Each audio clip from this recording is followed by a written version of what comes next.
Durante siglos, el infierno fue utilizado como una amenaza. Un lugar de fuego eterno, donde los malvados arden para siempre y los pecadores son castigados sin fin. Pero, ¿y si te dijera que eso no fue lo que enseñó Jesús? ¿Y si esa imagen aterradora no proviene realmente de la Biblia, sino de construcciones religiosas e intereses políticos? Millones de personas han vivido bajo el peso del miedo. Miedo al castigo eterno, miedo a equivocarse, culpas que arrastran desde la infancia. Pero pocas veces alguien se detiene a preguntar, ¿qué es realmente el infierno? En este video vamos a desmontar una de las mentiras más poderosas y duraderas de la historia. Vamos a regresar a los textos originales. Vamos a descubrir lo que Jesús dijo de verdad y por qué muchos no quieren que lo sepas. Si alguna vez sentiste miedo de perder tu alma, si creciste temiendo el fuego del infierno, entonces este mensaje es para ti. Escribe en los comentarios, quiero conocer la verdad, y comparte este video con alguien que aún vive con miedo, porque ha llegado el momento de liberarse y regresar al amor. La palabra infierno no existía en la mente de los primeros hebreos. En el Antiguo Testamento, lo que aparece no es un lugar de tormento, sino el Sheol, un espacio de sombras, de espera silenciosa. No era un castigo, no había fuego, demonios ni tortura. Sheol era simplemente el destino común de todos los muertos, justos e injustos, una especie de sueño profundo, un estado de misterio en el que el alma descansaba lejos del juicio humano.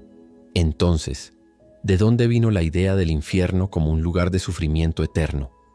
Gran parte de esa imagen proviene de la mitología griega, especialmente del Hades, el inframundo donde las almas erraban o eran castigadas. Más tarde, autores como Dante Alighieri popularizaron este concepto en la cultura cristiana. Su obra, La Divina Comedia, convirtió el infierno en un espectáculo dramático de castigos, dividido en círculos, pecados y tormentos, que más parecía una advertencia que una revelación divina. Con el paso del tiempo, la Iglesia adoptó ese lenguaje simbólico, lo mezcló con teología, intereses políticos y estrategias de poder. El resultado fue una construcción cultural poderosa, una herramienta de control basada en el temor. Pero cuando volvemos a las escrituras originales, el infierno como lo conocemos, simplemente no está ahí. Y esta es la primera gran revelación. La imagen que tienes del infierno probablemente no vino de Dios, sino del miedo. Un miedo diseñado para someter, para culpar, para paralizar. Y cuando el miedo reemplaza al amor, deja de ser fe y se convierte en una prisión espiritual. Para entender lo que la Biblia realmente dice sobre el infierno, necesitamos regresar a las palabras originales, porque en la traducción se perdió mucho más de lo que imaginamos. La primera palabra es Sheol, que aparece en el Antiguo Testamento. No se trata de un lugar de castigo, sino de un estado de sombra, un más allá misterioso. Todos iban allí, justos e injustos por igual. No había fuego ni sufrimiento, solo silencio. Era un destino común, no una condena. Luego, en el Nuevo Testamento, aparece la palabra Hades, traducción griega de Sheol. Pero Hades ya venía cargado con el peso de la mitología, un reino de los muertos gobernado por un dios sombrío. Una visión pagana que poco a poco empezó a infiltrarse en la teología cristiana. Y finalmente está Gehenna, la única palabra que Jesús usó acompañada de imágenes de fuego. Pero Gehenna no era un lugar espiritual, era un valle real, fuera de Jerusalén, donde se quemaban desechos, cadáveres y basura. Cuando Jesús hablaba del fuego de Gehenna, no se refería a un castigo eterno en el más allá, sino a un juicio, a un fuego purificador, a las consecuencias reales y espirituales de nuestras decisiones, no a una tortura sin fin.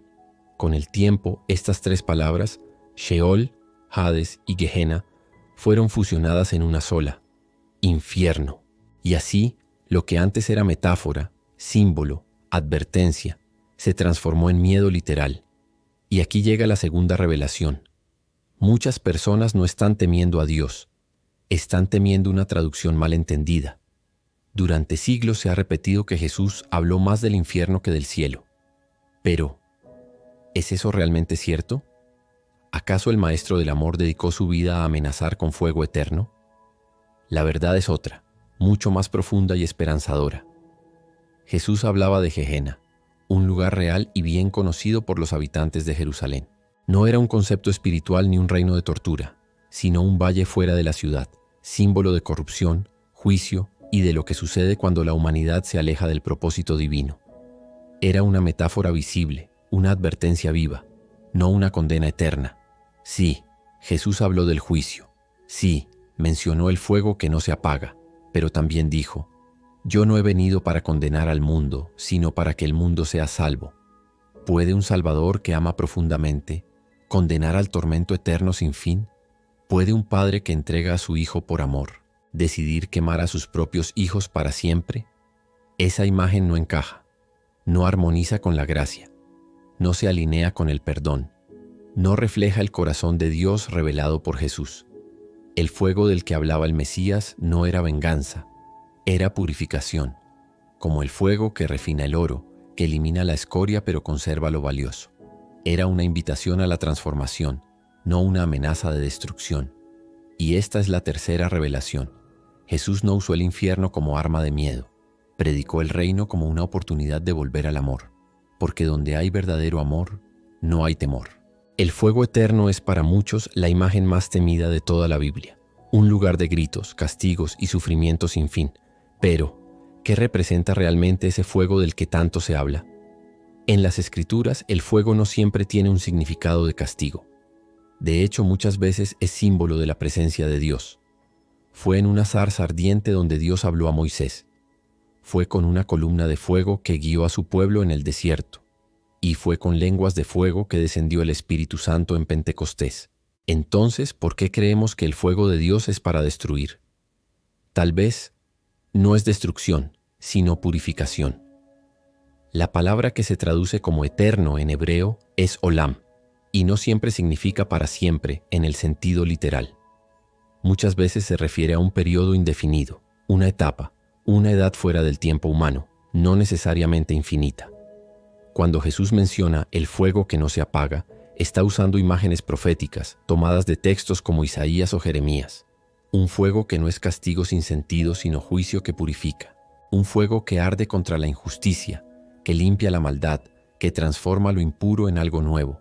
La misma Biblia afirma: nuestro Dios es fuego consumidor, pero no un fuego que viene a destruir al hombre, sino a consumir el pecado, a quemar lo que nos aleja de la luz. ¿Y si el fuego eterno no es el castigo final de los malos, sino el proceso necesario para que el alma regrese a la luz?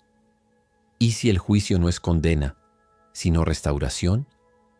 Esta es la cuarta revelación. El fuego no viene para destruirte, sino para despertarte, porque hay momentos en los que solo ardiendo el alma recuerda quién es y de dónde vino. Tal vez el mayor error fue pensar que el infierno está debajo de la tierra, cuando en realidad muchos ya lo están viviendo desde ahora. ¿Acaso no hay tormento en la mente de quien ha perdido toda esperanza? ¿No hay fuego en el corazón del que vive consumido por el odio, la culpa o el remordimiento? El infierno no siempre se presenta con llamas. A veces se manifiesta en el silencio, otras en el vacío, en esa sensación de estar vivo por fuera pero muerto por dentro, en una existencia sin sentido, sin propósito, sin conexión. Jesús dijo: el reino de los cielos está entre vosotros. ¿Y si también el infierno puede manifestarse en esta misma realidad? ¿Y si no es un lugar distante, sino una condición espiritual que comienza cuando el alma se aleja de su fuente, cuando el amor es sustituido por el ego, cuando la compasión se apaga, cuando la fe muere lentamente y el alma cae en un abismo que no necesita esperar a la muerte para comenzar? Porque muchas veces empieza aquí, en el ahora, pero también aquí puede comenzar la restauración, porque donde más se siente el infierno, ahí mismo puede irrumpir la gracia, ahí puede volver la luz.